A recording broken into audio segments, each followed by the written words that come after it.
حضرت علی رضی اللہ عنہ کو باب العلم کہا گیا ہے، علم کا دروازہ۔ آپ کا ایک قول ہے کہ جو انسان دنیا میں خدا کو بھول جاتا ہے اور نافرمانی میں لگ جاتا ہے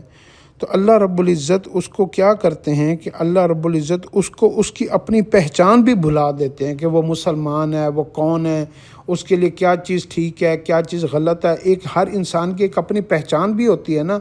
وہ پھر جو ہے نا وہ نشہ کر کے وہ گندی نالیوں میں پڑا ہو، وہ کہیں گناہ کے جو ہے نا ٹھیلے پہ پڑا ہو، وہ کہیں پہ بھی جو ہے نا گرا پڑا ہو، اللہ اس کو اس سے اس کی پہچان بھی چھین لیتے ہیں۔ جو انسان اللہ کو خود بھول جاتا ہے اور گناہ کے اوپر جرأت کرتا ہے تو